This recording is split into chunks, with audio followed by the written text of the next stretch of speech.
While Maruti was created to manufacture 100,000 cars a year, nobody ever believed that would happen. There was no national policy, there was no national goal that we have to make cars available to the common people, or that the car industry in India should grow, or that it should become one of the major industrial activities here, that it should export cars. No question of all of that. What do you think was how Maruti came into being? What was its purpose? Was it only the Maruti as a company, or there was a national agenda on this? The only thing we had in our mind was we were required to produce a car before the end of 1983. It was to be a Maruti car because Sanjay's company was called Maruti. That had to be done. There was no other agenda at that time. With time and experience, people can make improvement. Nobody is better than us. It's real arrogance. What you study in the university is meaningless. Don't use it one bit in your later life. Most of us. True. It's the attitudes which you have developed, which I talked about, the inquisitive Greek spirit, the integrity, but particularly ESOPs. ESOPs and large amount of ESOPs are top management. Mr. Musk has an ESOP. He'll get $1 trillion if the market cap exceeds a certain figure. Why? So why we still follow the American way rather than what we have learned from the Eastern way? You know, our socioeconomic conditions in India are very different. The Indian environment, social, economic, political. They're not working in a vacuum. They're not working in the West. They're working in India. What environment you're working in, that's very important. In this environment, it is, actually it's true in most environments, integrity, ethical conduct has no substitute, has to be there.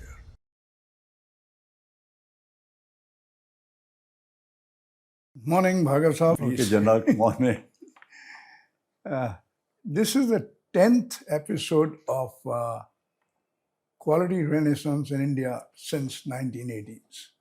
So this history we started to record at the request of many people, and Dr. V. Krishnamurti was the first one telling me 15 years ago.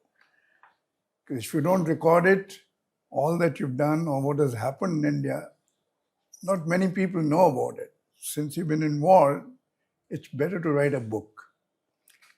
So I had no inclination to write a book. Then Professor Kume, Professor Venu Srinivas, and everybody kept telling me. So then my son once told me, look, what's the point writing a book? Nobody reads it these days. So he said, if you can share your experiences in short episodes, 1 minute, 2 minutes, and post it on LinkedIn, probably more people will read it. So while I started doing it, I said, I'm sharing my experience and what I have experienced to others as a second hand. So the best thing is to listen to the people who actually shaped and influenced the history of quality movement in India over the last 40 years, 45 years. So in that context, then I decided, let's do a podcast with people and listen from their perspective what happened. Then it will be a much wider, approach which people could listen to and learn from historically what happened in India. And how can we use that learning for the future? So that's the context in which I started these podcasts. So this is the 10th episode. Okay. And obviously when we do talk about quality anywhere in the country, first thing that comes to mind is the initial stages of liberalization that started in early 80s. I think when Rajiv Gandhi was our first tentative steps, though the major things came in early 90s. And Maruti's advent at about the same time.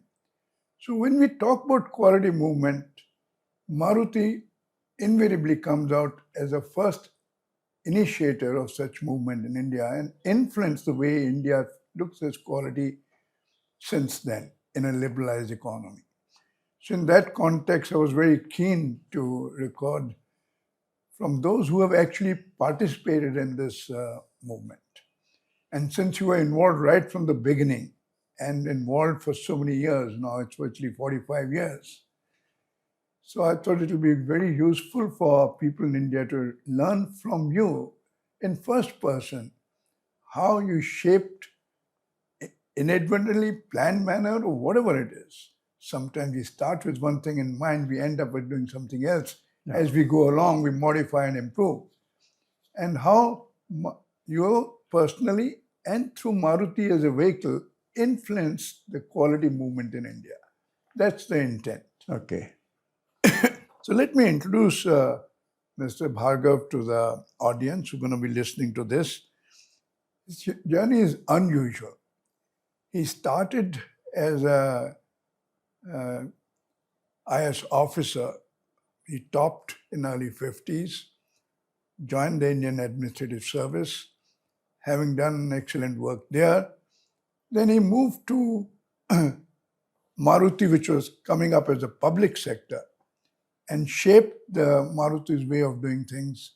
So you would like to listen from him the early years of how he studied, he was influenced, then in the administrative services, and subsequently in Maruti and its renaissance over a period of 45 years, making it as one of the best run companies in India, which in a way influenced so many organizations in India in their movement towards quality. Welcome, Mr. Bhargav. Thank We you. look forward to your listening to you and having a conversation with you. And I hope people listening to this podcast will be influenced, inspired, and help the country to move forward. Thank you very much, Janak. So you would like to start with your early years and school, college, and then first work. You know, I grew up in Dehradun. My father was a paper and cellulose technologist. He headed the division of the Forest Research Institute, which was at that time working on how to develop a paper industry in India. And we had a comfortable life, but as you know, in those days, government servants and scientists were not amongst the best paid. And so life was always frugal. One had to watch all expenditures. But my father was very insistent that all of us should get the best of education. So he didn't invest in land, he didn't invest in buildings, he didn't invest in anything except the education of his children. So 4 of us brothers went to the Doon School. And in the Doon School, we learned some very good values from some British teachers, some Indian teachers at that time, because I'm talking from 1945 to 1950, both pre and post independence. Amongst the things we learned, which I have at least held in my mind all these years, one is that one of the teachers there said the purpose of education is not how to learn to read and write and pass examinations. If you develop the inquisitive Greek spirit, the purpose of education is fulfilled. And he said that all the time you must remain inquiring. Why is this what it is? And how can I make it better? That, he said, is what education is about. Of course, in school, we learned punctuality, discipline, social service, doing all kinds of things ourselves, polishing shoes, making beds. All of that was part of the life in the school.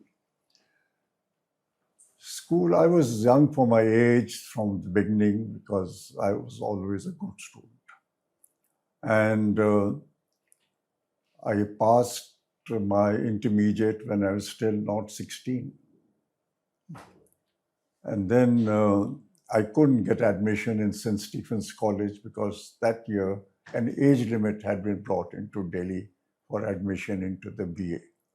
So I went to Allahabad University and I studied BSc with physics, chemistry, and mathematics. Again, I topped the examination in the university in that. And then we studied mathematics, did an MSc in mathematics. In those days, Janak, the primary objective of all of us was to get a job. It didn't matter what job. We wanted to earn and make our own life. Jobs were very hard to come by. There was no private sector worth the name. Government had a lot of employment, but that was through the civil services. And in Allahabad and in Muir Hostel, where I was, the main objective of most of the incumbents of the hospital was to sit and succeed in the competitive examinations. And that's what I did, but I had to get to the right age to do it. So after my MSc, I spent a year doing history, and another year I joined MA English, then sat in the exam the earliest I could, and was managed to be successful and got a job in the IAS. IAS, I had postings mostly in the secretariat in the beginning. And during that posting, I think one of the best things which happened to me was that I got selected to go to the United States to a college called Williams to study development economics. I'd never studied economics. I didn't know what economics was all about.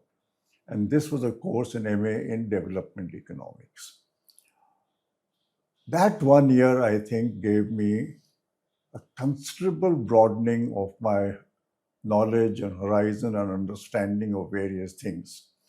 And I think it stood me in good stead the rest of my life. I came back, the usual postings, did a district. And then in 67, I was asked to go to Kashmir on deputation from UP. I was the UP cadre. I was asked to go to Kashmir. And in Kashmir, after 1 year of working in their planning division, I became the Agricultural Production Commissioner. And the range of subjects which I had to deal with was huge.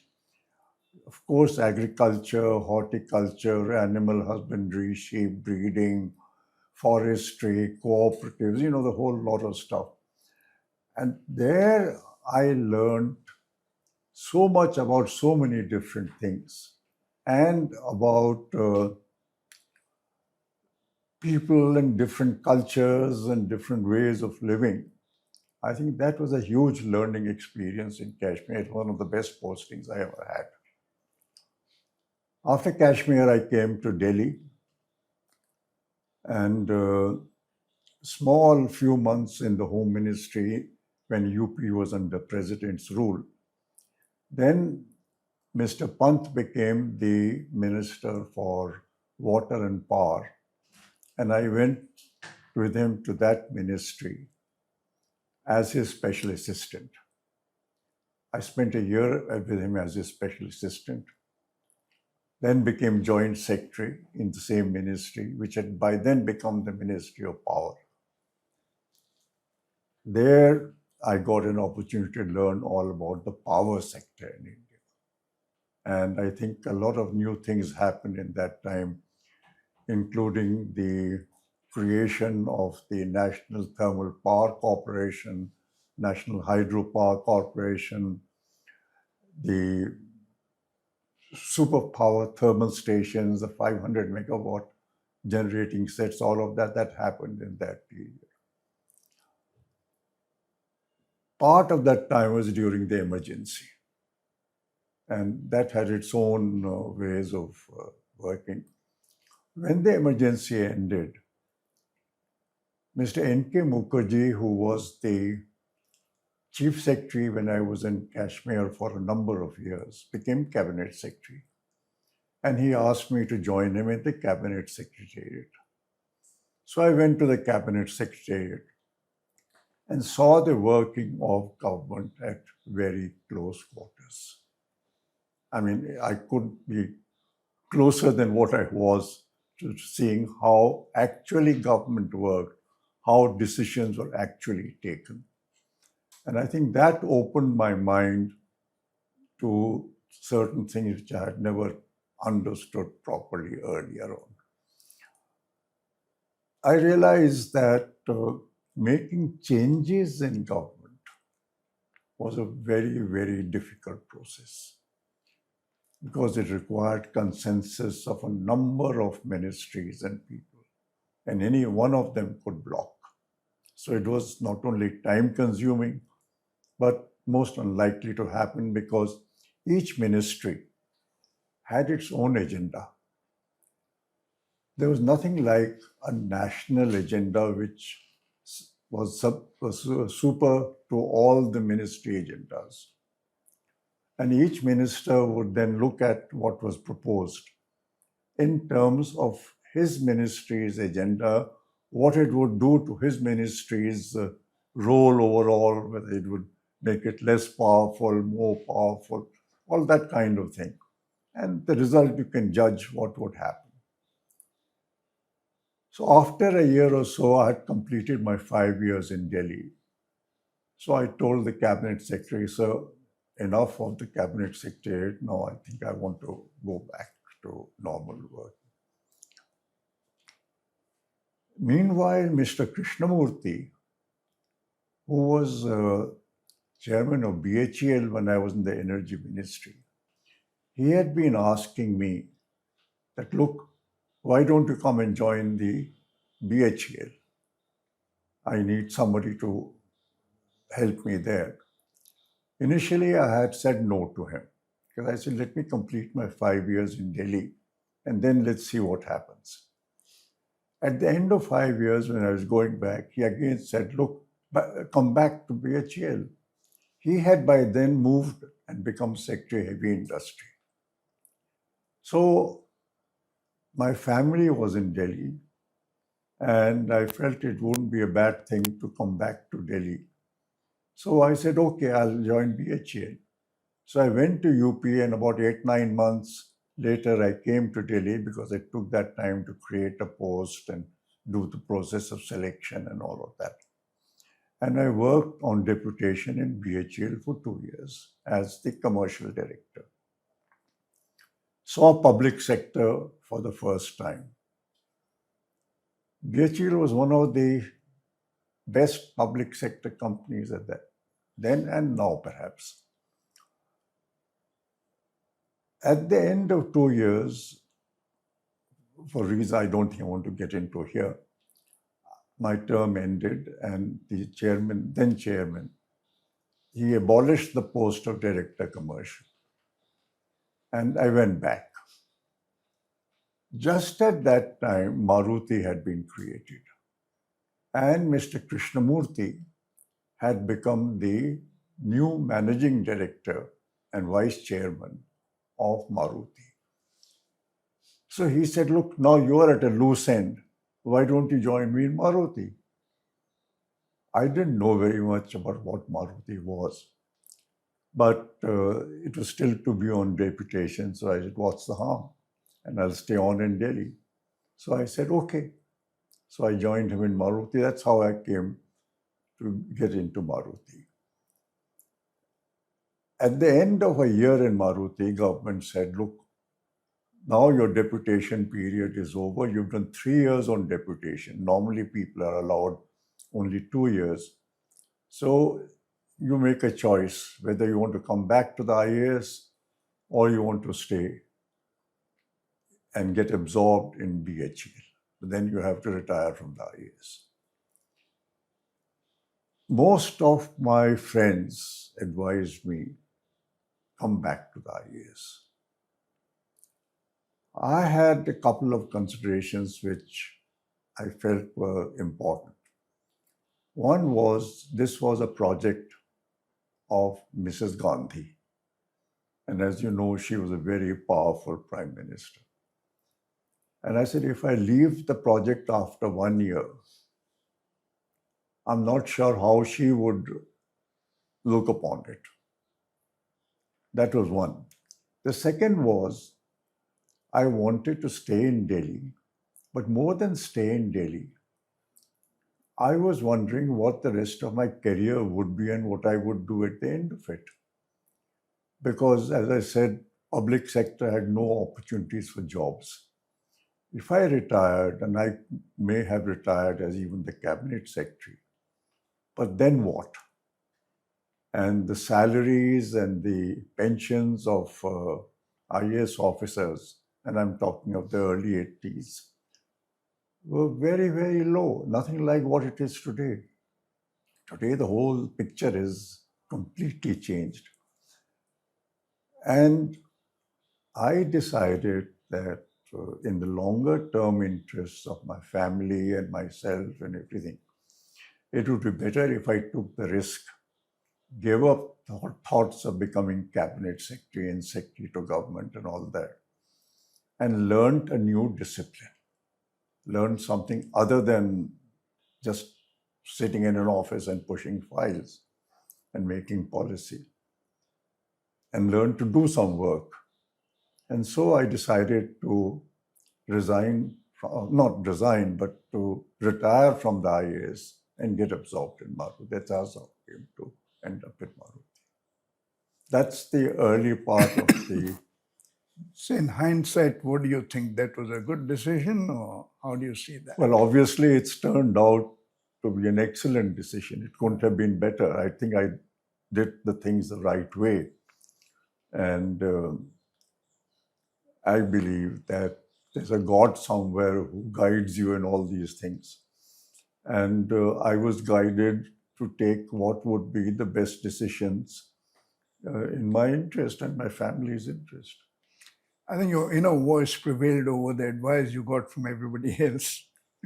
See, people couldn't believe why I would not want to become the cabinet secretary and have all the prestige and power of heading the civil service of India. Why would I give up the opportunity of at least becoming a secretary to government? Because there's a lot of status and prestige attached to these. But in my case, I had never attached too much importance to status and prestige and all that. Because very early in my life, I had seen that all the deference and respect which was paid to senior officers was only to the chair which that person was occupying, it's not to the person. True. And this was all very transient. The moment you left the chair, the guys who thought you were the best thing which ever happened to the world suddenly forgot about you. So I was not much enamored of all this status and stuff. I knew it was not lasting. I always had a tendency to look beyond the present and look at the future. So I think let's move to your next chapter in your life. When you you're already working with Maruti, what do you think was how Maruti came into being? What was its purpose? Was it only the Maruti the company, or there was a national agenda on this, on manufacturing? What you had in mind when you were working with Maruti in the early years? You know the background of how Maruti was created. If Sanjay Gandhi had lived, he would have continued with the small car project. Because unfortunately he did not live, Mrs. Gandhi wanted that his dream project should continue. Against all the policies of the government, a public sector company was formed to manufacture private passenger cars. I mean, it was as contrary to policy as one could get. The general attitude and policies of government regarding passenger cars did not change. Cars were still considered to be sin products. They were still very heavily taxed. There's no priority to cars anywhere. except in the case of Maruti, there was always somebody to listen to us because people also knew, others also knew in government that this was Mrs. Gandhi's project. And that is why, while Maruti was created to manufacture 100,000 cars a year, nobody ever believed that would happen.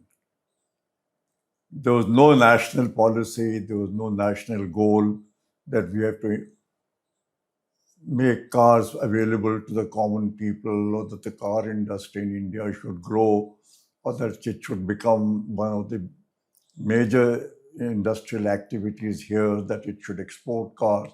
No question of all of that. The only thing we had in our mind was that we were required to produce a car before the end of 1983. It was to be a Maruti car because Sanjay's company was called Maruti. That had to be done. There was no other agenda at that time.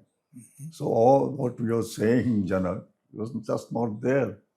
We were all just focused how to get this done in the very short period of time which was available. That's it. So how this evolution happened over a period of time? Even before the company was formed, the government itself had started looking for a partner for the government to manufacture cars in Maruti. And they had selected Renault of France to make the cars, a big car, 1800cc car. When we came into the picture in 1981, about July or so, and we did some studies, we found that the Renault car would not work. It was too expensive. There's no way it could be sold and the company would make profit. It would be in losses forever. We didn't want that to happen. And we thought a small car was required. Fortunately, our idea of a small car fitted in with the political requirements because Sanjay was also wanting to make a small people's car. So we used that strength. We found the Japanese were making the best cars in the world. They had the best of technology. People in Europe, America were protecting themselves from Japanese cars by putting quotas on imports. So we didn't want a European partner, actually, if we could get a Japanese partner. And fortunately, after various, side trips here and there, we finally ended up with Suzuki and a small Suzuki car. That's how this car came into our picture. We liked Suzuki. It was a small company. It had also ambitions to grow. It was small cars were manufactured with very thin margins.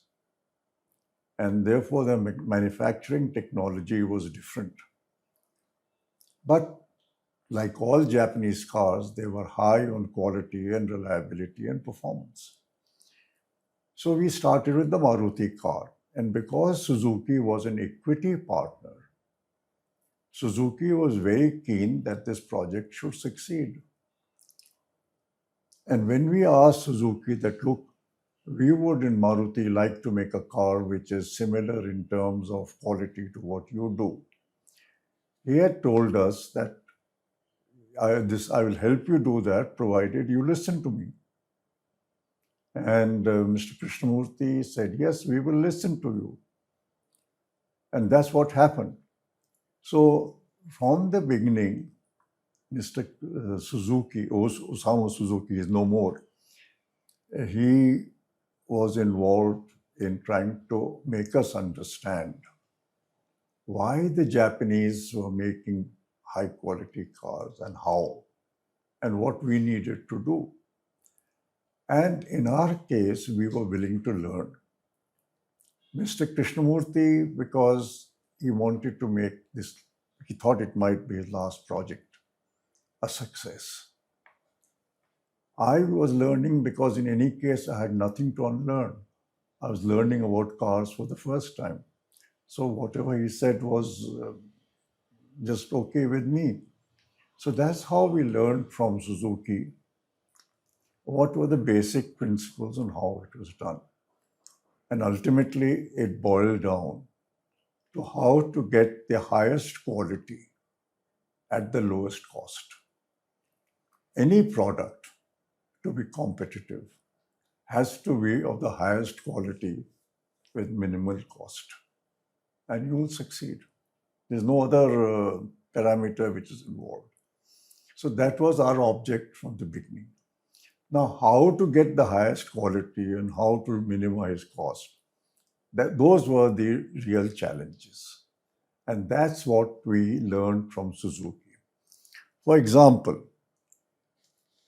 one of the primary learnings was that if in a company you have divisions, in the sense that the workers are one side, the lower management is one thing, the top management is something, and each one has their own agenda, and each are working somewhat at counter purposes to each other, that company will never get the best of quality or cost. Total teamwork would get the best results. How to get teamwork? That was one of the issues which came up. Because as you know, Indian industry is always at war between different factions of the company. Unions and management, and especially I'm talking of the 1980s early, we were full of strikes, gheraos. Those were standard things. And those were obviously counterproductive in terms of cost and quality.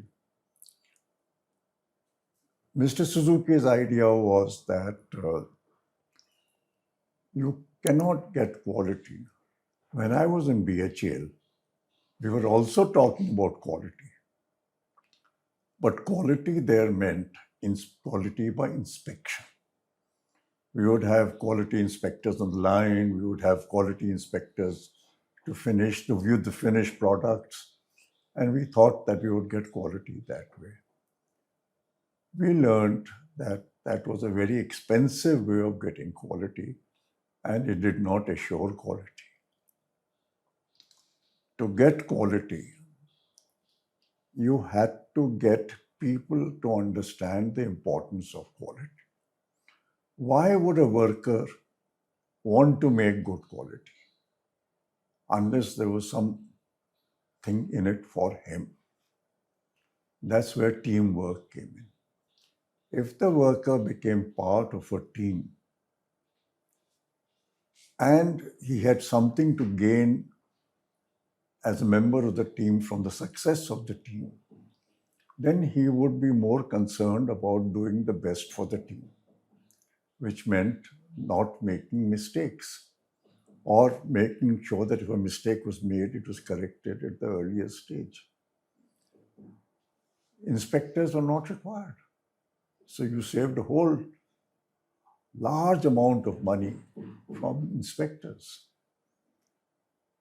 Quality also, we learned from Japanese, came by following processes and systems, not by just mentally knowing what to do.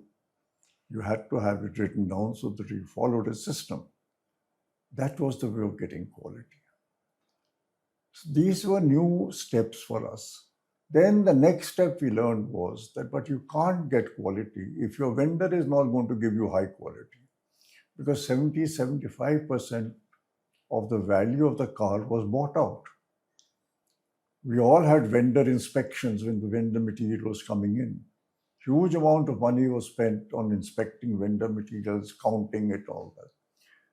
So then we said, we were in the process of setting up vendors and things. He said, look, you are our partners in this business. We grow together. Why do I have to count what you send to me? Why do I have to inspect what you send to me? Why can't you do it yourself and give me 100% correct material, both in terms of numbers and quality? And gradually vendors started to understand and they started doing that. So that is how you bring down the cost and improve the quality. It goes right down the chain. All the people in the supply chain all have to become the same in terms of their understanding of quality and what brings quality. It's not, when we talk of quality movement, it's more of people of understanding why quality is good for them.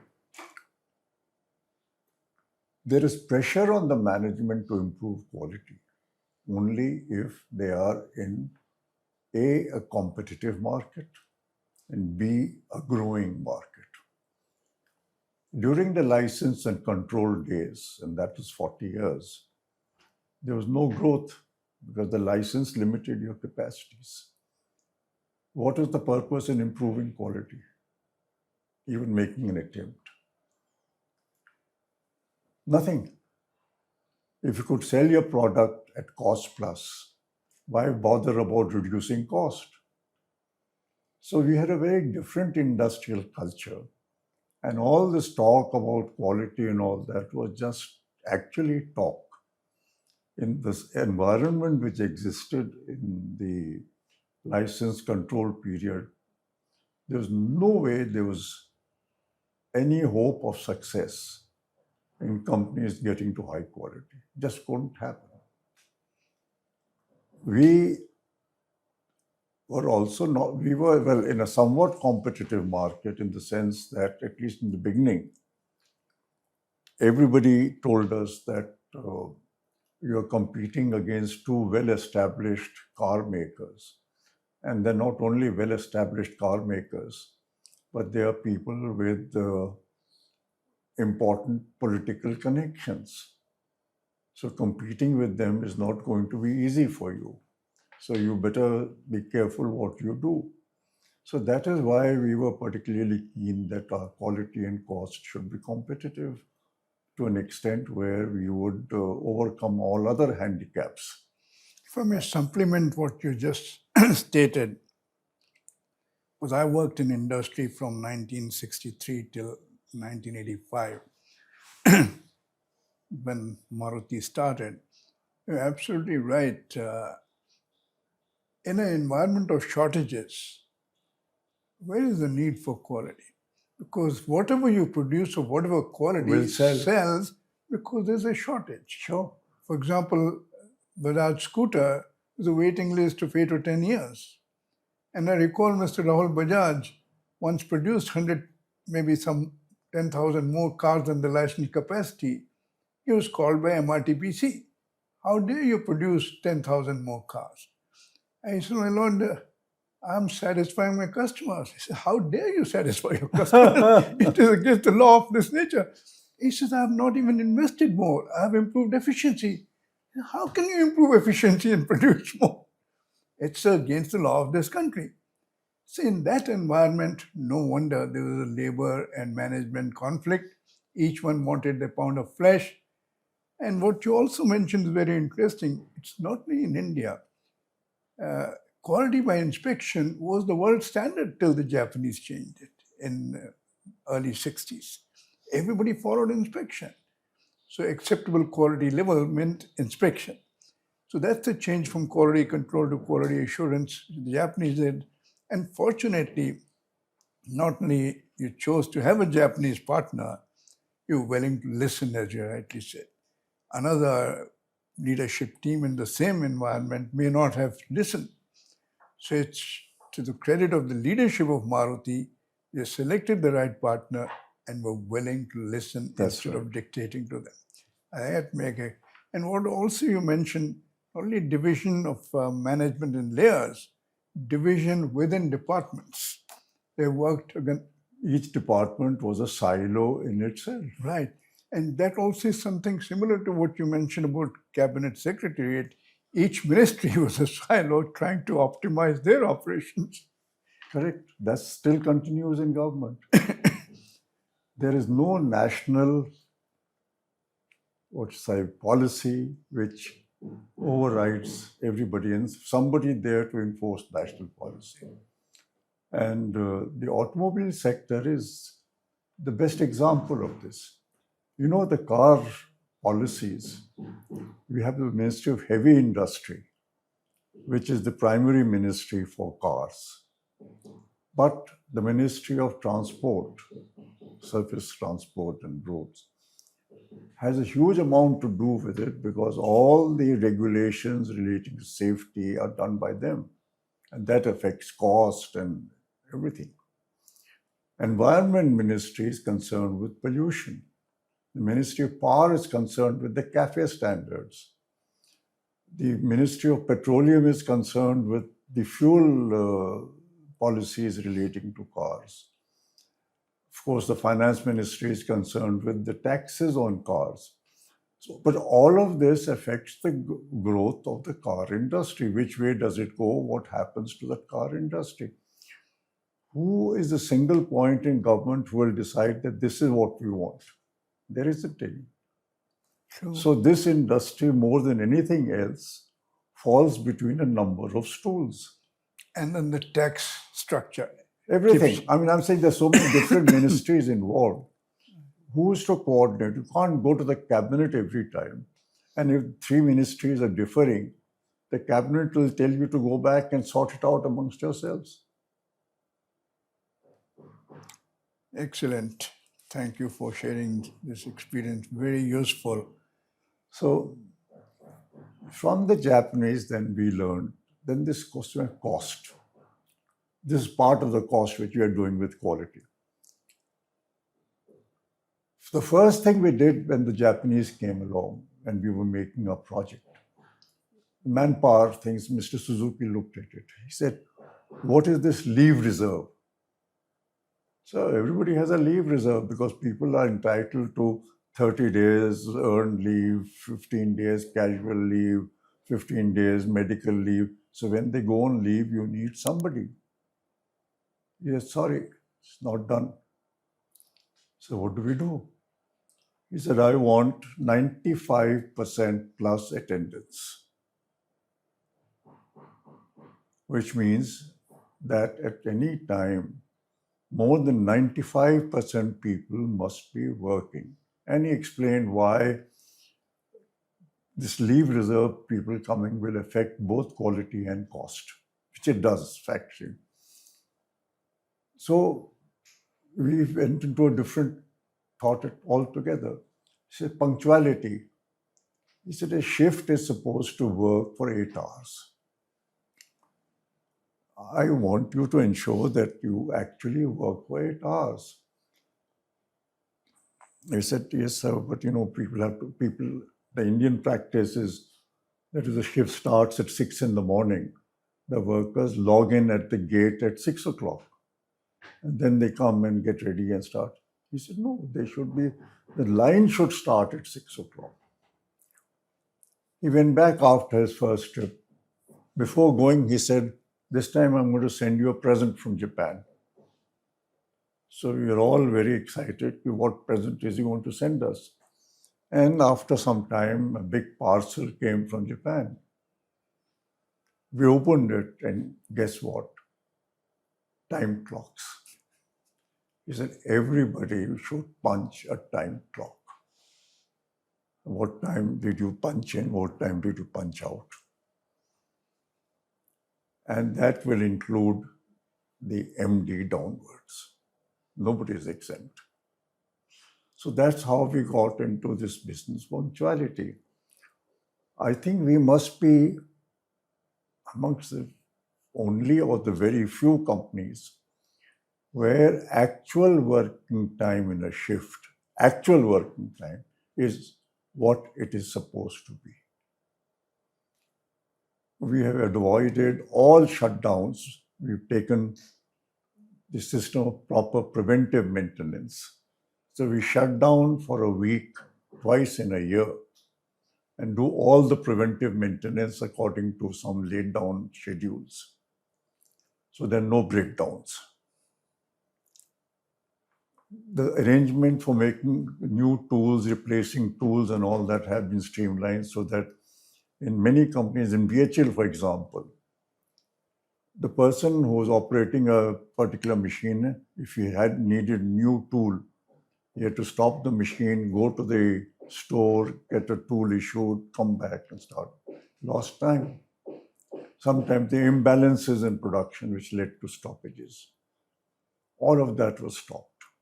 There were no stoppages.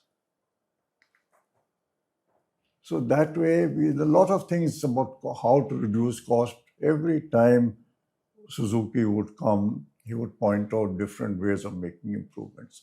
I have a whole list of them, but that's the difference in little minute things. You know, Suzuki had a program, reduce 1 gram of weight from every equipment and every component. 1 gram. Yeah, I've heard about that with Japanese companies. That's the following way they that do approach. it. I even remember once when I was in Japan, when they were doing very well and the Japanese yen started strengthening. Now they're already leading the world in automotive industry. How do we prepare for the future when we're already the leaders? So when Japanese yen was 100 yens to a dollar, they started keeping parallel accounts, Japanese yen at 80 yens to a dollar. So putting a pressure on them to reduce costs Yeah.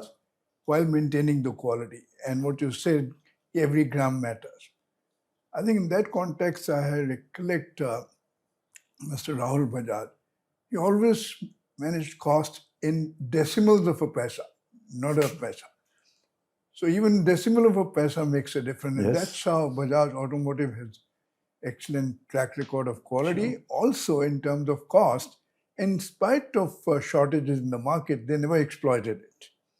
They maintained the cost very well. So I think same philosophy has worked well. Another difference from Indian industry. The Japanese have this philosophy of continuous improvement. They think that everything can always be improved for the better. The concept of Kaizen. My experience in government and in BHL was that we never talked of improvements. If something was established, it continued forever and ever because nobody looked to see how to improve. Why should it be improved? It's working. But they brought in this concept of continuous improvement. And the continuous improvement requires people to be innovative, to try out new things. If you try out new things, you will make mistakes. Again, in my experience earlier, mistakes were never tolerated or accepted. Here we had a new culture where we had to tell everybody, and public sector had the same culture of no mistakes, that if you don't make mistakes, we will think that you're not making any efforts to improve. We want you to make mistakes, but bona fide mistakes, not mistakes to benefit somebody or somebody. Please not be worried or concerned about making genuine mistakes if it's in the interest of trying to be more, proactive and innovative. That's how we try to bring in a new culture here. Excellent. Another thing which I have noticed working in Indian industry and even today consulting with large number of industries, very often people think process orientation means the result or the effect is not achieved. So we'd rather focus on effect rather than the process. And most organizations at the very senior leadership team believes standardization is equal to bureaucratization, which will impact the result. But if there's a good quality, the result will always be good. Sure. So that transition has not yet happened in most of the companies in India. We still believe that standardization is equal to bureaucratization, and hence makes it so No, simple and because we easy. don't accept that if you put a process, you should also keep looking to improve the process. We think if you put a process, it's there forever. If that becomes so, then I think the thinking that this is bureaucratization is valid. But if you put in a process and then look to how to improve the process so that it leads to better productivity and better quality, that's the right way to do it. So I recall, invited Professor Ishikawa to come to India in 1986, April, first TQC conference in India. So I had a good time. Fortunately, I could spend 2 days with him besides the conference. So I asked him how frequently a procedure should be changed because I worked in mostly Western companies in India. So he said, if a process hasn't improved or hasn't changed for 6 months, it's a sure sign of decay of an organization. And here we always thought our purchasing procedure is robust. For 20 years, it's operating like this. And we thought that is robust. And Yeah. here this guy is saying, he says 6 months is a long time for people to find a better way. Sure. And that's what you're trying to say. Look, how do we continue? And it cannot be done by industrial engineers and quality engineers. So that's why even the people who run the process, they're It's the empowered people to. who are implementing the process who are the ones who find ways of improving it. An engineer who's not involved in actually doing the work is not able to do that. That is why the involvement of workers again as part of the team becomes important.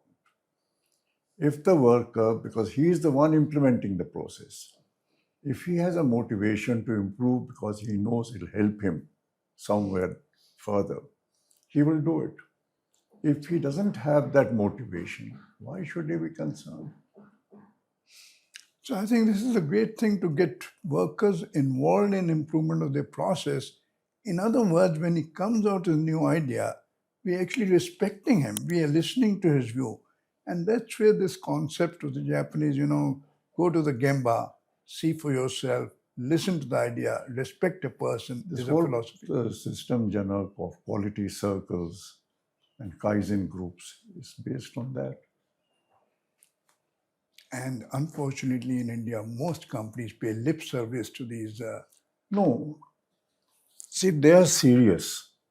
I believe they think they've done the right thing. What they don't realize is that they've done everything right, yes. The workers in the quality circles have no commitment to the company. They're not partners. And they have no motivation, therefore. They think that if I improve something, the benefit of it goes to the management. I get nothing out of it. So why should I bother? So that is why quality circles don't succeed.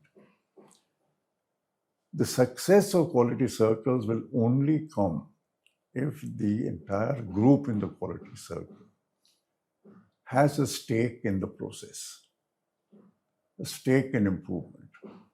That if I improve, it'll get me something.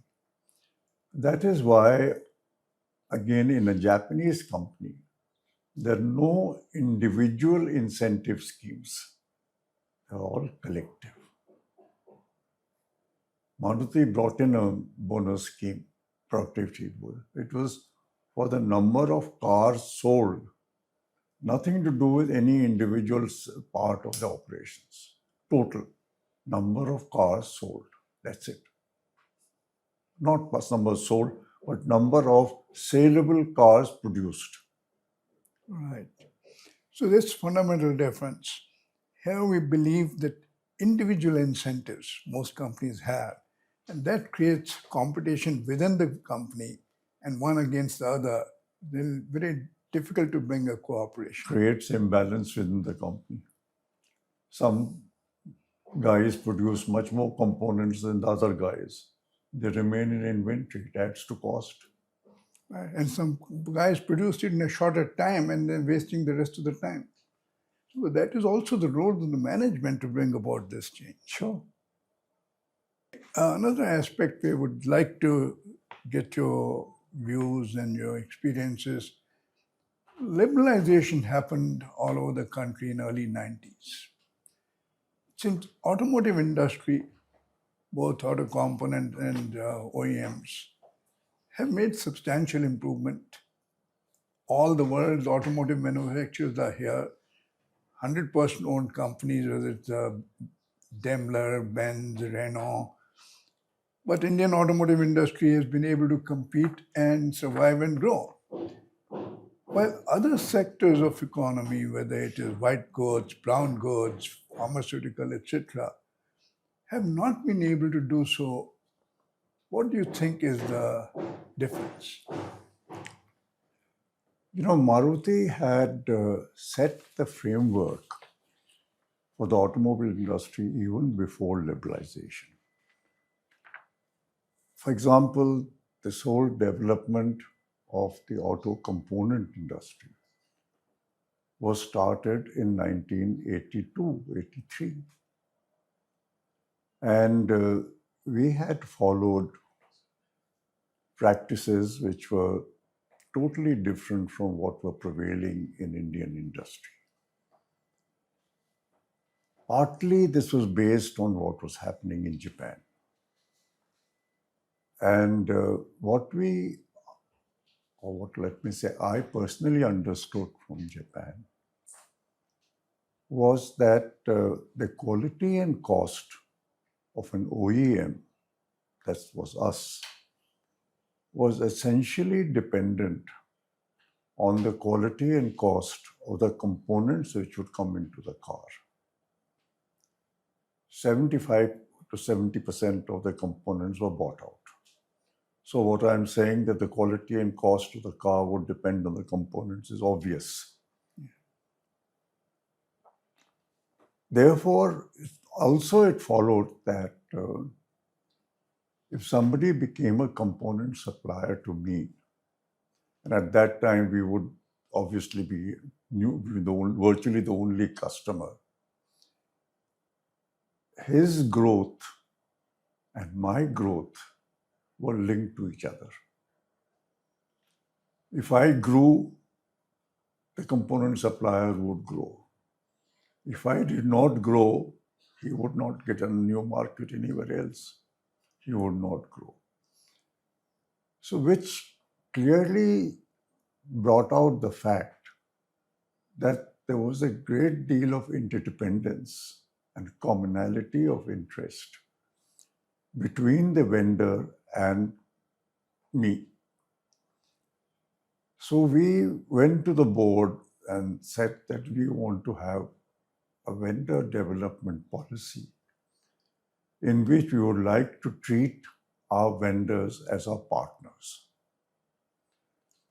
By treating as partners means that we would assist them in getting technology, in making their projects, in devising their management systems and styles, in actual financial working, even if necessary, a little bit of financial aid at times.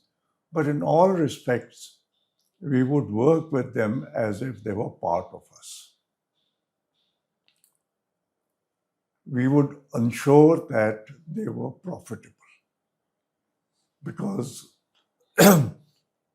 I told the board that, look, if the vendor is not profitable, he will have no interest in making further investments and growing, or in investing in any kind of modernization or new technologies or anything. He has to be profitable. So it's my business, because I'm virtually his only business at this time. In some cases, the vendors are supplying to others, but we were bound to be the biggest very soon with our plans. So I said that I have to do that. Then payment. we made a policy decision that normal contract says vendor should be paid in 30 days. Very soon as we had some computerization going, we gave the vendors an offer that we'll pay you in 15 days and you give us 0.5% discount. They were all very happy. And by and large, a bulk of our vendors today get paid in 15 days. I think we're the only company in the world, in this country, which gives vendors payments in 15 days. When there is a problem sometimes in industry of shortages, the result is vendors will always supply to us rather than to another OEM. So we started this vendor development system with this, and we didn't charge vendors for any of the services we were giving them. We've continued till today, and we've become much more sophisticated in the kind of help we give. But we still have a system of providing assistance to vendors in improving now, whether it's health or environment or safety or any such things. We work on those areas with them. Whatever knowledge we acquire from anywhere, we try and pass on to the vendors. Often people say that, look, these vendors are not exclusive to you. And you should give them knowledge, they pass it on to other products. I said, okay, it's okay with me, as long as I'm getting the benefit. If some other industry is getting it, it's okay. At least they compete with you. Okay, no problem.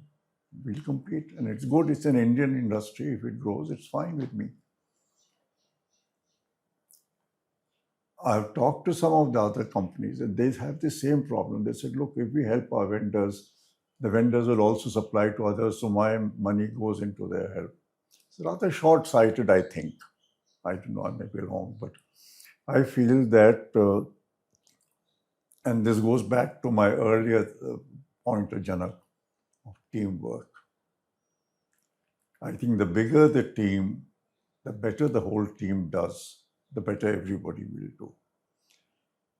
The more India grows, I believe all businesses will benefit. You can't have a big business growing in India, at least not without large exports, if India does not grow. So the national interest, the national growth becomes actually an objective of companies like us who want to grow.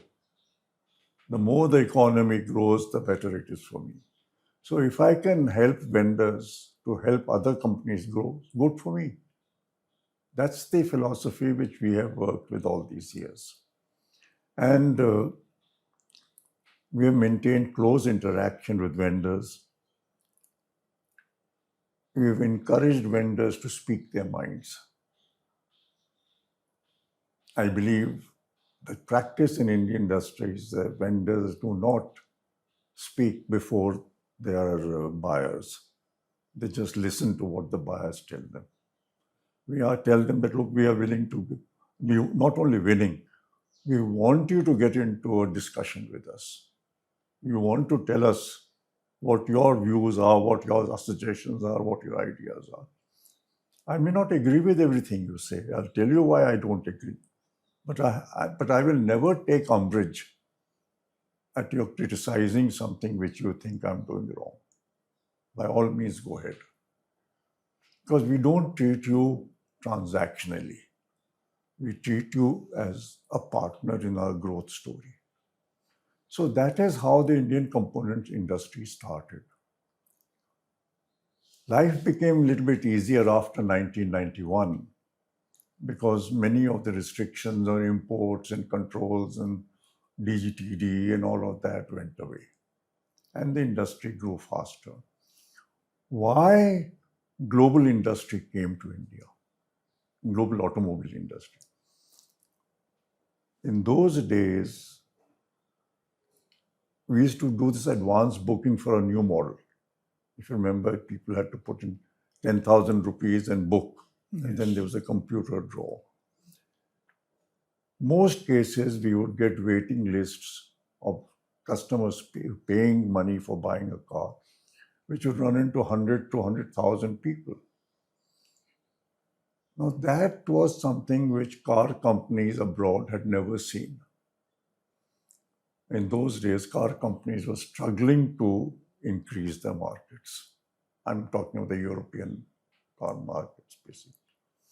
So they were felt attracted that here seems to be a huge market where people are willing to pay in advance and wait years, 2 years to get a car. And then they also saw that there was a reasonably well developed component industry. So they could get a lot of local components in India at reasonable prices. So that is why the global industry came. Why it is not coming elsewhere primarily is because this kind of market has not been created, where the people have to actually wait for a product. More important, I think, is the absence of a supply chain. I think one of the biggest weaknesses of our industrial effort is the fact that we have not focused on developing supply chains. There are people who want to set up the finished products. A lot of people have set up finished products. What they do is to import components, make the finished products and sell it. But that takes most of the value added from the industry out of India. I think policy should reorient and look at how to develop the supply chains, especially where the items required in the supply chain are not high-tech items. There's no reason why they should not and cannot be made in India easily. Yes, initially there will be a problem of competitiveness with imports. An answer has to be found for them, either through subsidizing Indian goods, taxing import goods for a time, giving some protection, but some way of ensuring the viability of startups in the supply chain. But I think if Indian industry is to grow faster in the future, this entire supply chain has to be relooked at. Supply chain, Janak, brings me to another aspect of supply chain which we are now grappling with, which is our tier 2 vendors and some part of our tier 1 vendors. We have a segment of tier 1 vendors who are world class. But it is also true there's a segment of vendors who are not world class. Similarly, in tier 2 vendors, a larger proportion are not world class. The reasons are several. Amongst them, the fact that people still haven't got out of that old habit of siphoning money out of the companies, especially amongst the smaller scale industries. They feel, why pay taxes? Let me take money, use it for my purpose. After all, it is my small enterprise. The money is mine anyway. Why should I pay the government? I'll take this money out earlier and use it for my purposes. What they don't realize is that by taking that money out, they are totally handicapping the company's growth in the future. Because you cannot invest in technology, in modernization, in expansion with black money. You have to have money in the company. If you're going to borrow money from the bank, you have to have a balance sheet which shows that you're profitable and your debt will be covered by your earnings. If you want to borrow money from the bank for investment long term, you have to have a balance sheet which will justify that earning. If you take out money from the company, your balance sheet and lots of these suppliers show profits of 1%, 1.5%, 2%.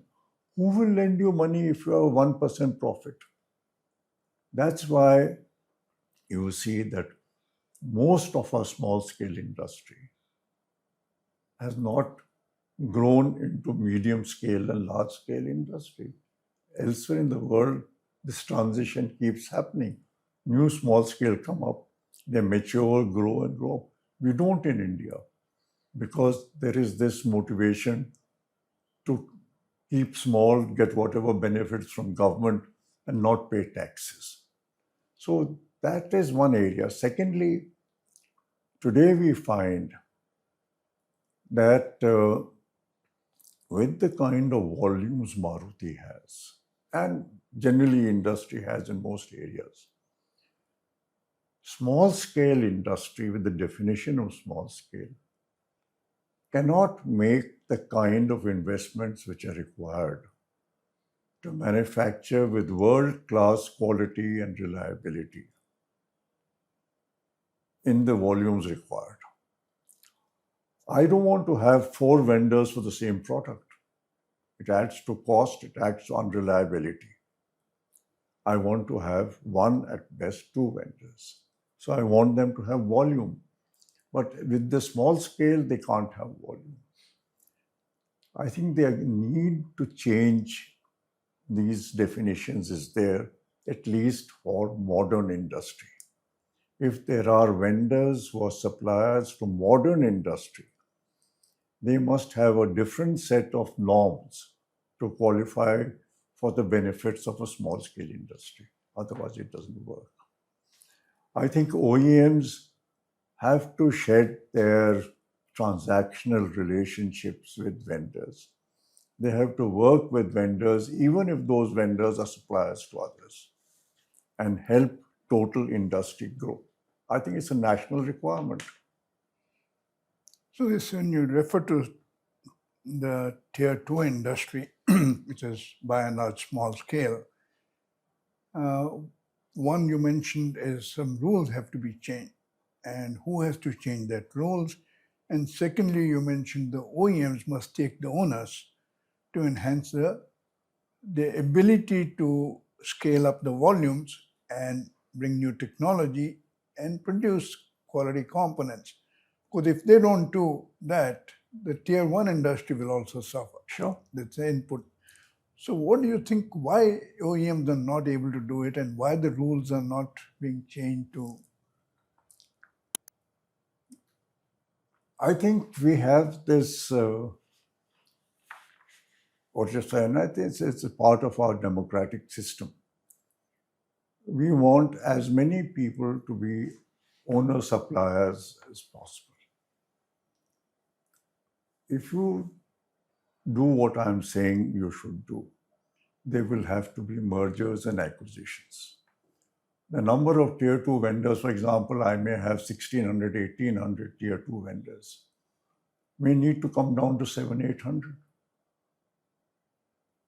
That, I think, doesn't fit in with what we generally want.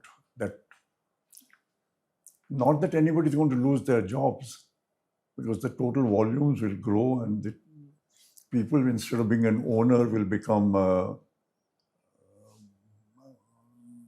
partner maybe of a small scale shareholder.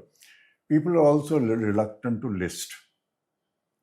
Yeah. If mergers and acquisitions were accompanied by listing, the people taken over could become equity holders in the new company and have a stake. So there are answers which are available, but I think we have to change our approach and thinking on what we've had over the last many years, because we have prided ourselves on the huge number of small-scale industries we have. Is numbers valuable, or is it the size which is valuable? For example, what I hear that China exports more vehicles than India produces. That's the statistics I found. Now, if we to compete in the international market, and we obviously need to grow in the international market if we want Indian economy to grow faster, we can't depend only on domestic market for a growth rate of 12, 13%, which China, Korea, Japan did. There's no way, but how do we improve the quality of products at a affordable cost unless until the tier 2 and tier 3 sync with the OEMs? Absolutely. I think if we're going to expand exports, the quality levels have to go up. Exports of cars is going up each year by 20-25%. Maruti this year will be exporting more than 400,000 cars. We started export to Japan and some countries. We are now recognizing that for a country like Japan, which is the most quality conscious, I think, anywhere, we need to further improve our quality. It's not good enough. Better quality is required, and we are working on that. But that's why I'm saying the quality of our vendors has to improve further. In a sense, our supply chain, compared to all supply chains, is way above others in terms of quality and capabilities. But it's not still world class. We need to do that. Great. Also, then the onus is on the OEMs.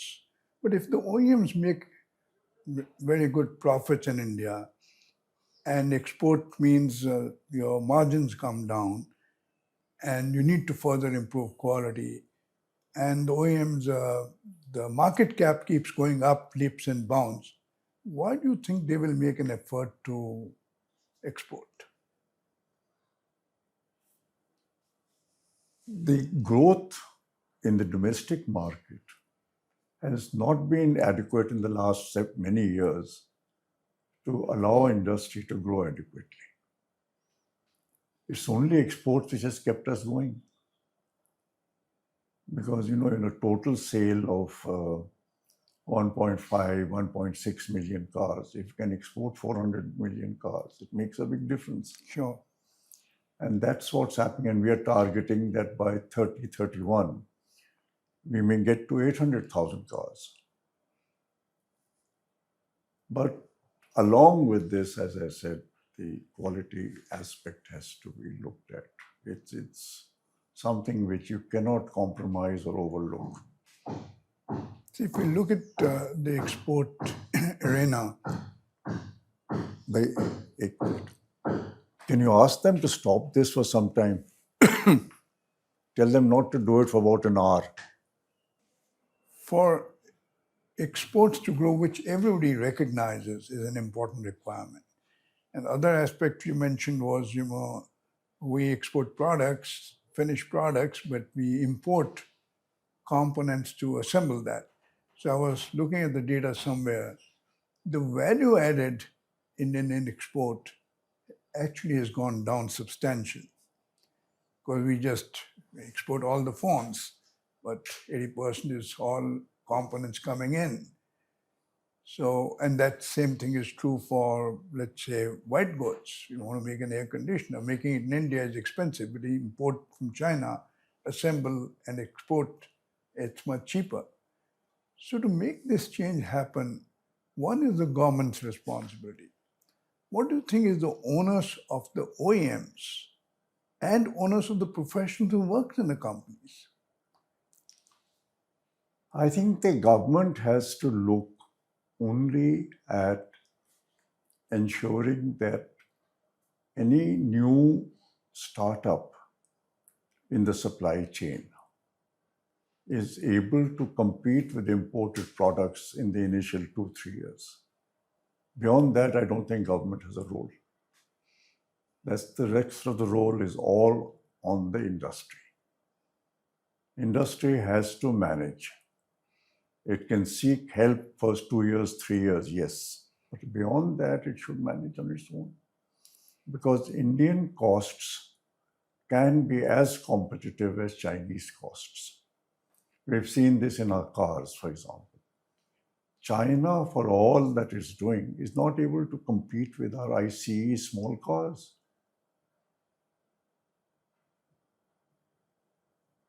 I got some McKinsey data the other day, a week ago. The difference between the ICE in China, the cost of ICE car and a e-car is virtually gone. They're able to make e-cars as competitive as the ICE cars. So what you're saying is, ICE cars, we still have an advantage. Small cars. Small cars. China doesn't make small cars. Okay. And that's the advantage we have, because in all these Middle East markets, South African markets, South American markets, there's a big market for small cars. They're not electric car markets yet. Right. They're ICE cars. And that's where the market is for us. So that's for the immediate future. But in the long term, we need to export to the markets which can pay. We have yet to see whether long term will be electric or not. I have my own reservations. So I think OEMs taking onus to build tier 1 and build tier 2 like Maruti did, I think they probably need to do a lot more to make that happen. Like you handheld people, provided them technology, encourage them to find a better way, Sure. pay them on time better than. So this kind of a transition still is not happening in India. No. So I believe government has a role, but the OEM has a role, and we as professionals who work in these companies, no one prevents us from making a better product in the company I work for. Government is not required in all this. Right. If you have to pay the vendor on time, government in fact has rules which say you should pay your vendors in time. Right. Why don't we pay them on time? Is there any reason why a large OEM should not pay the vendor on time? That's true. So let's Except move. the fellow is trying to make a little bit of extra money by leveraging the delay in payment and get some interest out of it. That's one aspect. Other aspect where we can move on now onto is in terms of technology, R&D and technology. For example, 2 years ago, we visited Denso in Japan as part of IFQM. I went there. Chairman of Tata Group was also there. And they're showing us how Denso has produced 103 products over its lifetime, which are unique first time in the world. Unless we get to that stage, we can't really call ourselves a world class. China has done that. I've visited a couple of Chinese companies. China has done it. Develop new products, new components, new compressors, new motors, which are developed for the first time in the world. Yeah. And yesterday I was looking at the CNN, it was showing that today in 57 out of 70 new technologies, China is gone even ahead of US. India is nowhere in the picture. What is the role that the industry can play in making this happen? It's the total environment, Janak. Over the years, we have never encouraged R&D in the sense that we've discussed this earlier, lack of competition, lack of growth opportunities. Now, when we come to an area where we should do this, again, companies have to have enough resources, internal resources, to invest in R&D. Or they have to be supported from somewhere else. I don't think government has the resources to support. Industry cannot borrow and invest in R&D. It has to be internal resources. A large number of companies in India don't have enough internal resources. But the margins are better than what the other parts of the world has, 10, 12, 15% margins. They have large loans. The EBITDA also they show is EBITDA is fine, but if you do EBITDA, Loan and interest payment could, interest payments are large amounts. right. Companies, for some reason, we have been told that it's good to borrow. I've never understood why it is good to borrow. I don't believe in borrowing if I can have my own internal resources. I'd rather work with internal resources than buy borrowed money. But that's happened even at a personal level. In India, we never believed in borrowing and Sure. spending.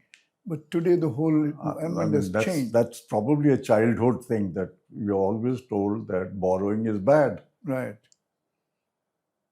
With the credit card system But and all our EMIs, analysts in the finance thing saying that why do you put your own money, borrow money, and use your money to something else? What Right. something else, I'm not sure. Partly, I think this boils down to leadership. You know, Janak, I think the most important thing for industry to grow is what are the values and objectives of the leader. Is the leader focused totally on the growth of his company? Or does he have other objectives like his own personal wealth creation so that he ranks somewhere amongst the Fortune 500 rich people of the world? Does he have some other objectives of his family's growth, relations? I believe that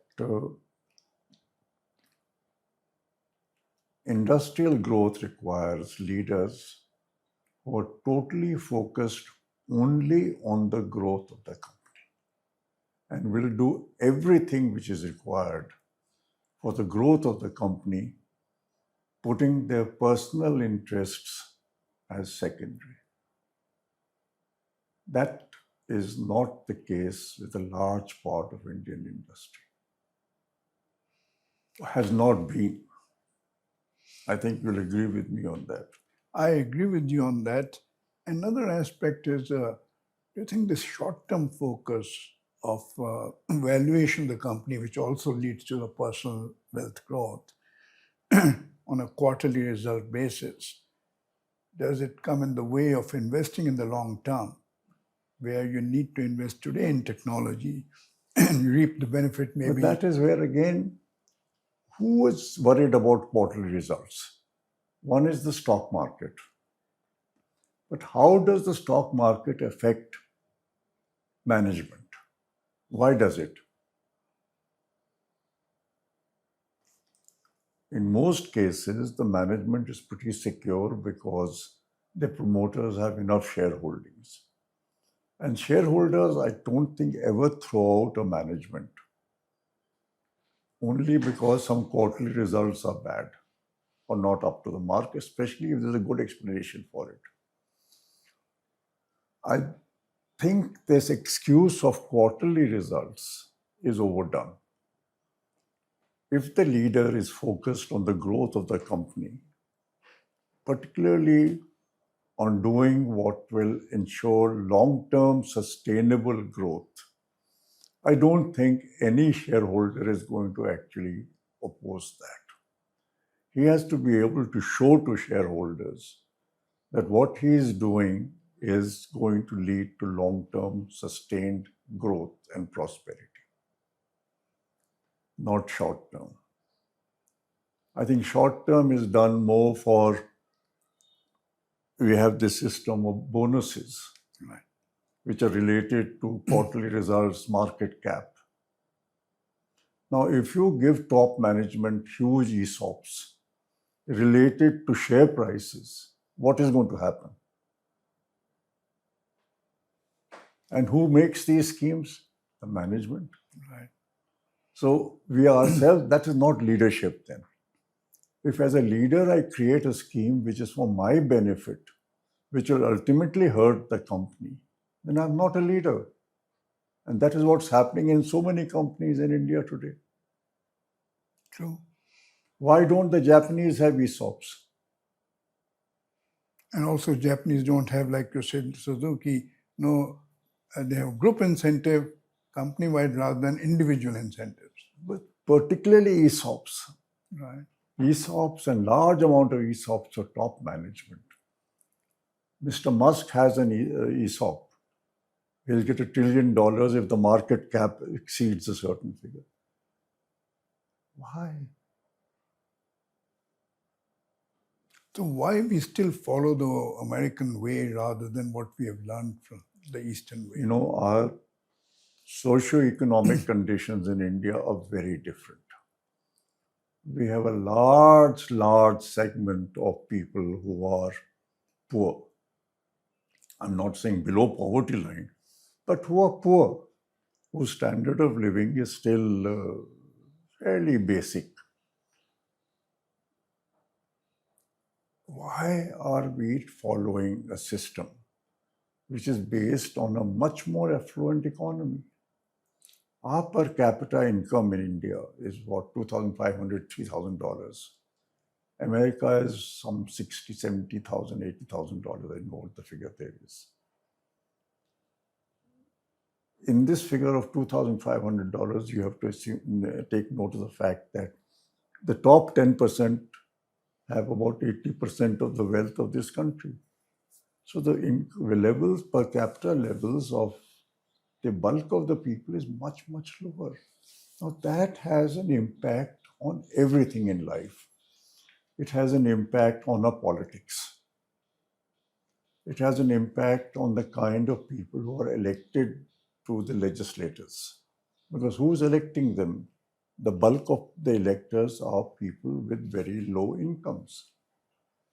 So they have their own needs. The elected person, therefore, has an understanding of their problems. He doesn't have an understanding of what the solution is. I have unfortunately not come across, in all these years that I have been in public life, Janak, political parties who have concrete, credible programs of wealth creation. In fact, they don't talk of wealth creation. The first time wealth creation was talked of openly was by the present Mr. Modi's government. Now, to me, as let's say a professional now, it seems to me that you cannot raise the income levels of people generally without creating wealth in a country. You have to create wealth all the time. Why is our politics not focused on wealth creation?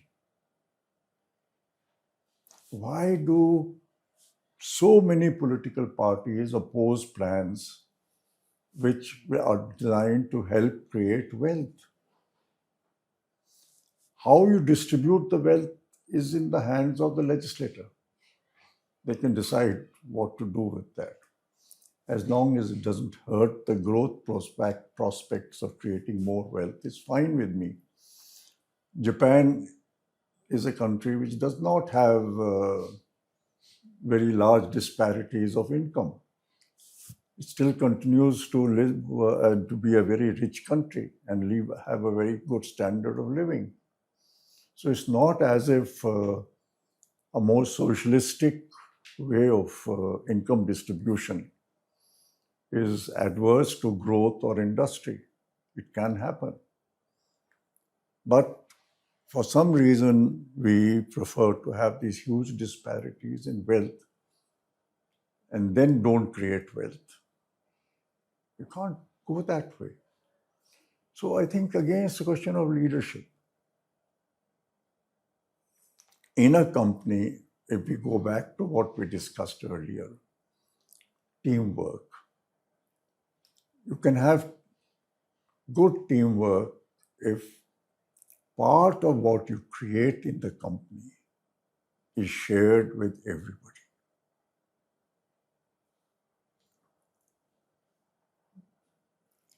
If you do that, then everybody in the company is motivated to work to create more. You get better productivity, you get better quality. If the perception is, and what is in most companies, that most of the wealth which is created in a company goes to the top management, then there's no motivation to improve for the others, or grow. And that is, I think, the difference which I have learned over these years, that in the Indian context, given our socioeconomic issues in this country, the only way to get high productivity, high quality, lower cost in industry is to create genuine teamwork. It's the task of the management, the top manager, the leader, to find a way of managing the company where all employees feel that they are potential beneficiaries of what is going to happen. You'll generate enough money for internal resources and growth. Yes, the top management will not be paid 100 crores a year. He will not have big ESOPs which give him hundreds of crores over his lifetime. I think that has to go. But if you do that, then I think in our country, that would be the best model for growth. A more, what should I say, equitable model of growth. Yeah, what I learned through some data is since 1992, the real income of people, 50-60% of the country which you refer to, has actually come down instead of growing, while the wealth has grown for those who have invested in the stock market. Yeah, but that's not wealth. You're just taking money from here and taking it there. Right. You know, stock market wealth creation is transfer of wealth. It's not wealth creation. Right. Stock markets don't create wealth.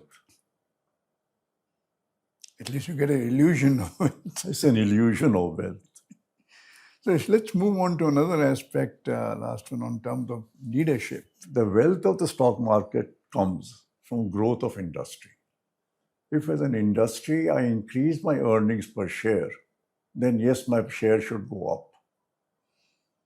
But at the same time, I've seen data, price to earning ratio in the stock market. India is the second highest, next only to USA.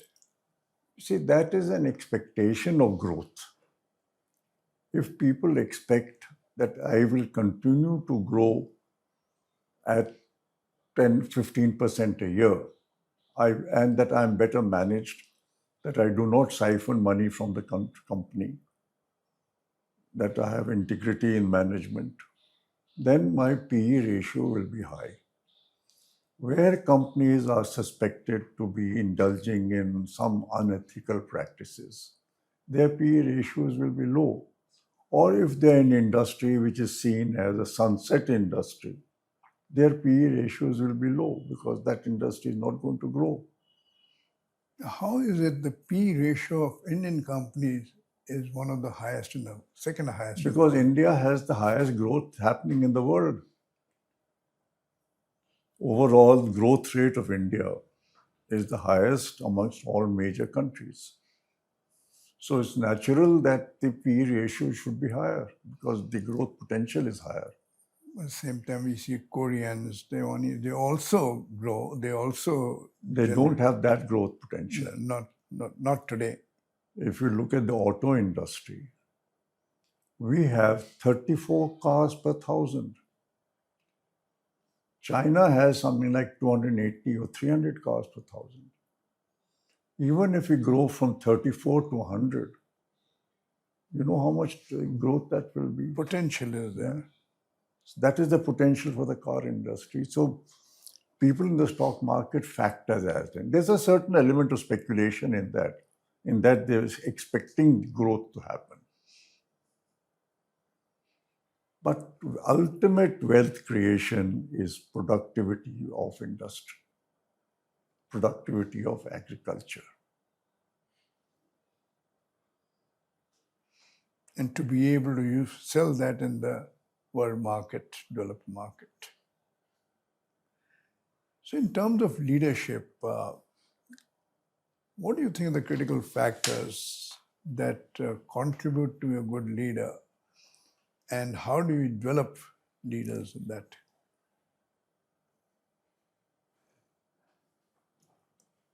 Let me be a little personal in this, because I'm now perceived as a leader. Yes. I have never perceived myself as a leader, by the way. I passed an examination. I got into the IAS. No leadership required in that. By coming to the IAS, I got posted to places where it was my responsibility to take the final decisions. There's nobody I could go to. When I was in the district, who would I go to for a decision? I had to take a decision on the spot. So I got used to taking decisions. I went to Kashmir, I was heading up these 5, 6, 7, 8 departments. I had to take the decision. I couldn't push the file up to the minister in every case. I had to take the decision. Was that leadership? Did I do anything to become a leader? No. I was doing what my job was, what I was being paid to do. I got paid to do that because I passed an examination. Correct? So I had got into this way of working where I was given a job. I had to learn the job and I had to take the final decisions in this job. Obviously, when you're doing any job, you don't want to make mistakes. You want to do things which will visibly be seen as making some improvements, because that gives you satisfaction, gives everybody else the feeling that this guy is doing a good job. I came to Maruti. Again, I was put in a position where I had to take decisions. Even when Mr. Krishnamurti was there, his main role was to look after general things and external relationships and the political part of. I never met the politician, by the way. I never met Mrs. Gandhi. He looked after all that part of it. Of course, he was looking at the overall picture of the company, but most of the things, whether it was company policies, rules, regulations, I was framing. It was my job. I had no choice. That is leadership. Okay, it's leadership. But my job was to frame these rules. I was doing what I could to frame the rules and trying to do as good a job of it as possible. Then he left and I became the managing director. Then I had to again take decisions as the managing director. There was nobody else I could go to for a decision. In taking decisions, I was trying to learn from as many people as I could. But all the time, and this is what I said earlier is important, the person taking the decision must have complete commitment to his employer and what that employer or that institution which employs him, what interests of that institution are. In taking decisions, the leader must not take decisions which hurt the institution for his own personal benefit. And I think that's all I did. I kept taking decisions because I had to take decisions. I learned as much as I could from as many people as I could. I was always open and always asked people for things. I tried to analyze the information which I received. I tried to correlate it with what I had learned of the Indian environment and the Indian people and the Indian systems and how things worked. And putting it all together, I used my judgment as to what I thought would be the best for the institution and took that decision. I had no personal agendas. And by and large, because my decisions were based on inputs from many people, and I think a leader has to have this capability of analyzing information from as many sources as possible and correlating it with his environment to come to the right decision. Because it is important to take the right decision. Of course, some people knowingly take the wrong decision. Again, as I said, that's not. But I'm saying some people think they're taking the right decision, but it actually turns out to be a wrong decision. That reflects a weakness in their ability to analyze total information.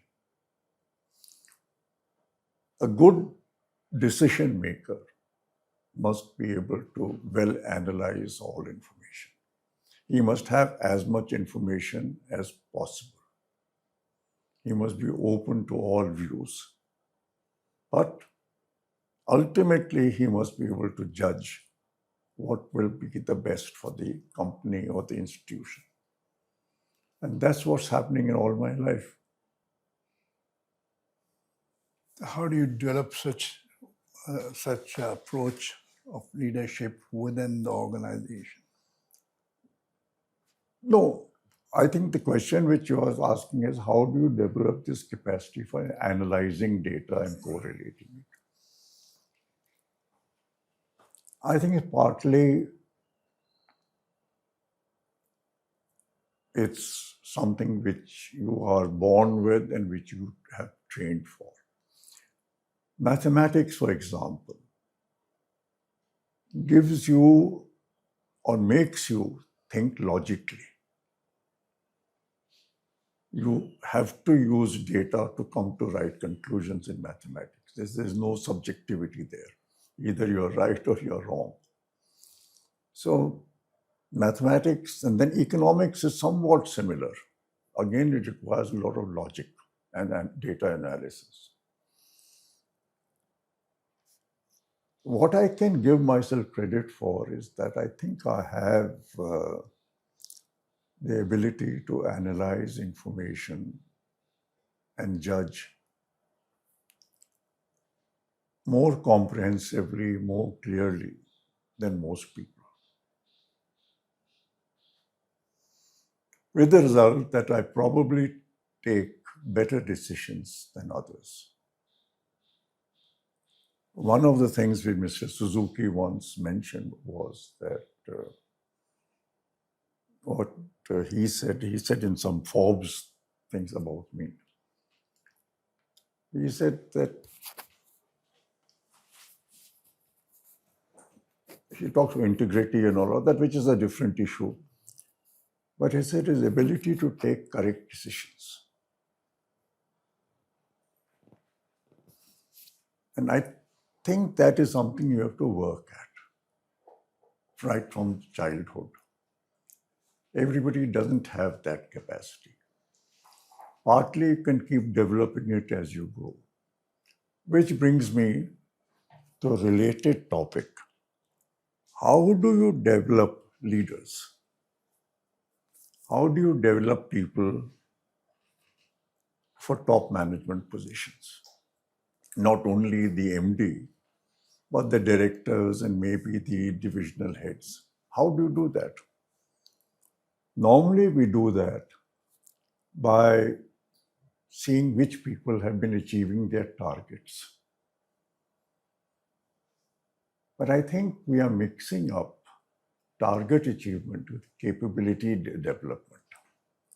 You can achieve targets without having the real management capacity for top positions. A profit target is partly your efforts, but partly it relates to external factors, market conditions, the foreign exchange rates, the commodity prices, what other companies are doing. So many things happen. So you are not, and how much you sell that year. So they all depends a lot on external factors also. So capability development is like we were talking about systems. Why don't people in India change systems?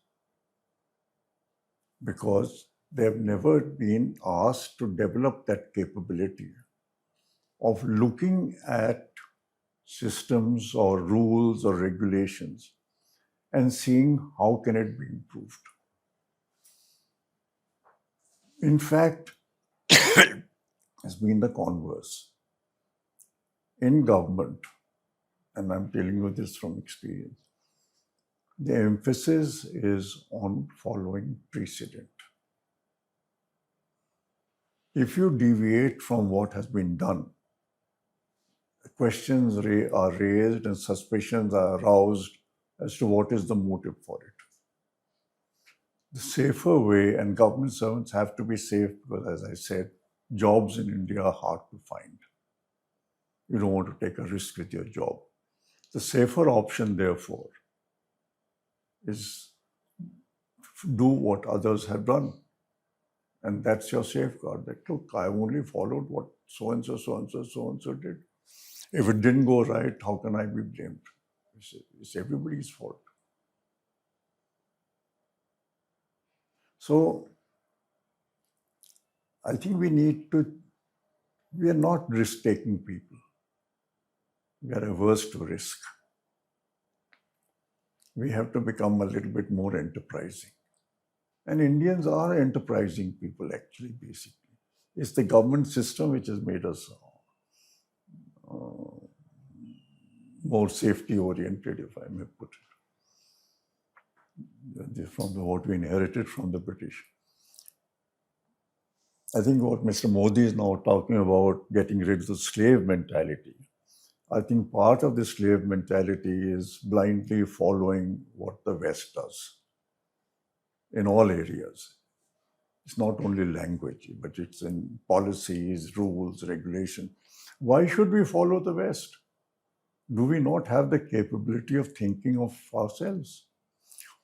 I think we have enough people with very high intelligence in this country, and proportionately more people here than in any other country, who have the capability of analyzing data and coming to right conclusions.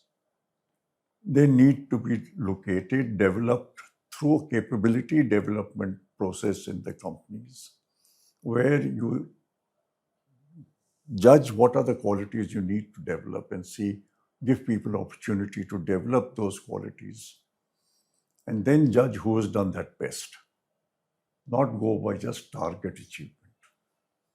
And develop people for their capability of changing rules, improving, making process improvements, making cost-cutting steps, changing strategy for growth, strategy for products.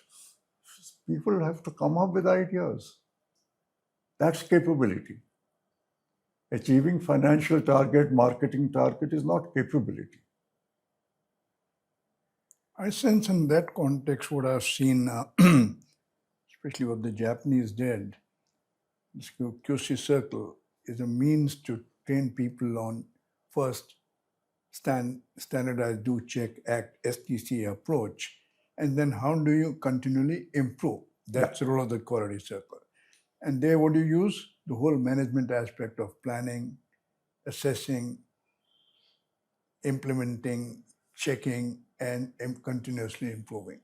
So they actually developed trained operators at the first line to become managers. Sure.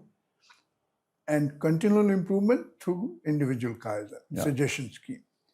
These two aspects have brought in a way, building capabilities is right, Janak, right that's at the how bottom. human development should take place.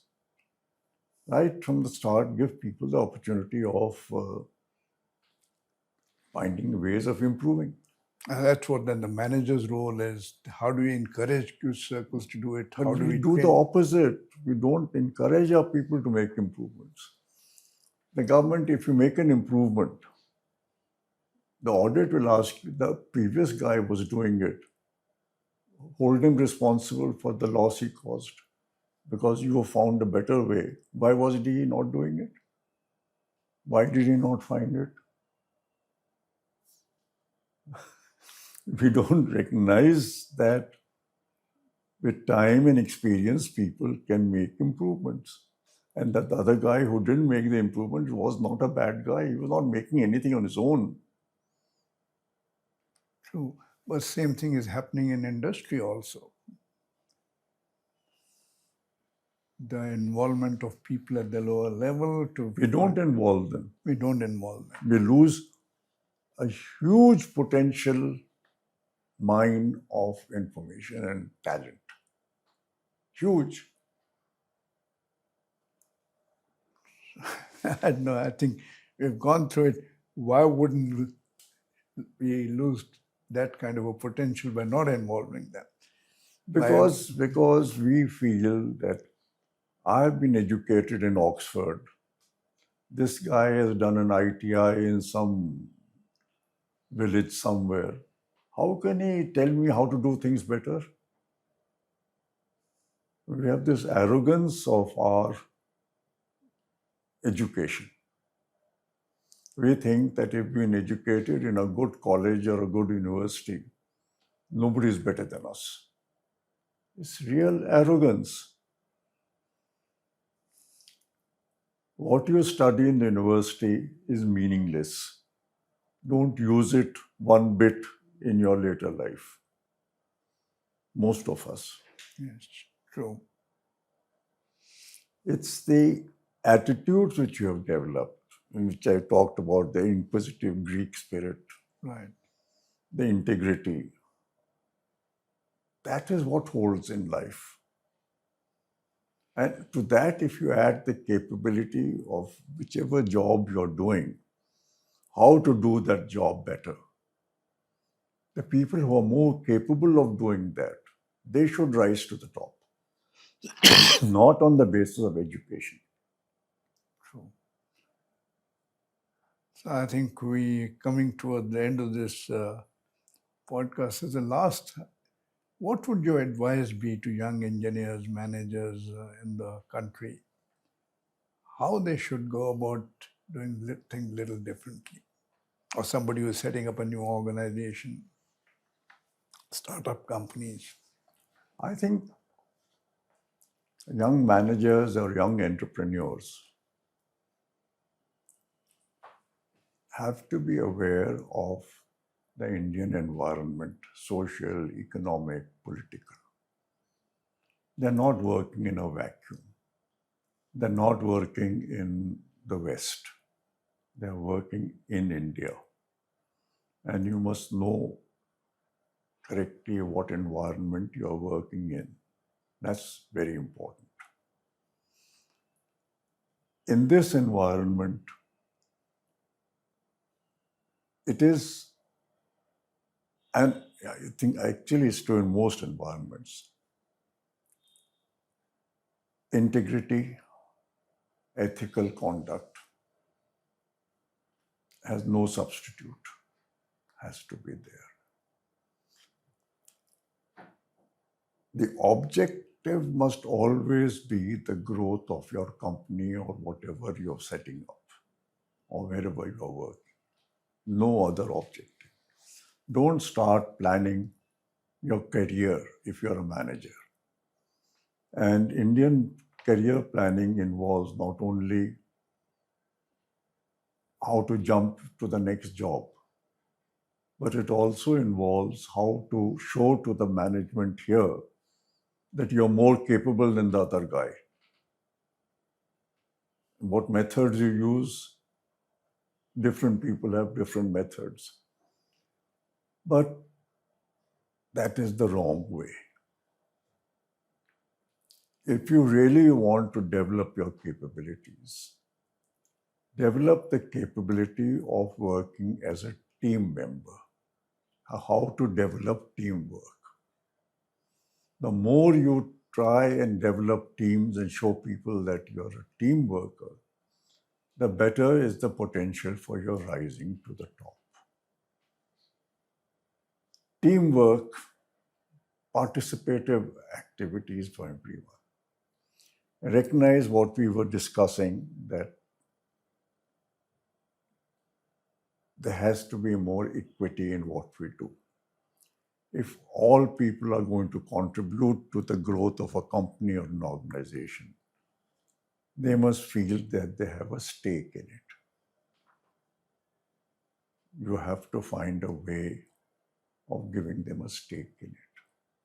It's not all for you. Just because you have put in the money to start a company doesn't mean that it's your company. You'll never succeed that way. If you want your company to become big, make everybody a partner in it. Work with it, with integrity, work with ethical conduct.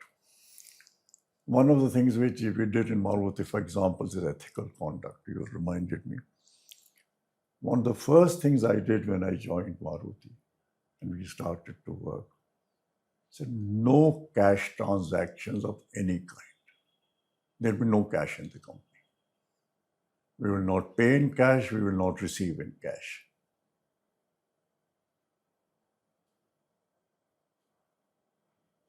That's in 1980s, early 80s. Remarkable. 82. No, it's not remarkable. Black money was obvious even then. Political donations were obvious then. How is it made? Has to be in cash. Yeah. Therefore, you have to do some operations in the company in cash. उस ज़माने में the Fiats were sold at a premium. Yeah. Where is the premium from? Cash. Yeah. Who took the cash ultimately? Nobody knows. The rumors all said that that went from everywhere, from the dealer up to the managing director. Whether it did or not, who can prove or not prove? If there's cash happening in the company and we're giving cash to inspectors and politicians and whatever, who's to know how much is not sticking in my pocket? Even if it is not, a lot of people say, "Arey sahab, unka kya कहना है, वो तो इतने पैसे कमा रहे हैं." Who's going to disprove or prove it?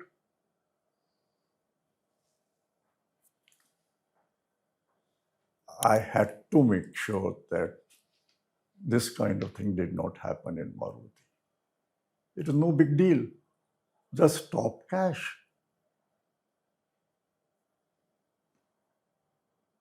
That's why I said it's remarkable. Most of the companies couldn't do it. But why not? I don't know. It's the simplest thing to do.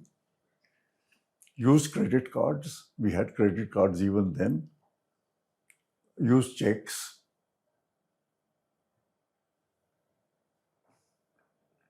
अब तो इतने सारे तरीके आ गए, use your mobile phone for everything. Yes, that is true. But then credit cards were available then. We use credit cards. I told my manager, I'll give all of you a credit card. Go ahead, if you want to do any entertainment, whatever, do it on credit card. Cash nahi hoega. I'll not give cash. Thank you very much. I deeply appreciate your time, effort, and frankly, sharing your thoughts and ideas. It's indeed, I'm grateful to you. Thank you. And hope what you've shared your experience would reach to a large number of people, and some of them hopefully will learn and do something better. So that will be our contribution in terms of helping people in India to change. Thank you very much. Okay, thank you, Janak. Deeply Thanks a lot. appreciate.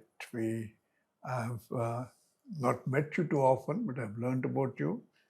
During CII days, I used to meet occasionally.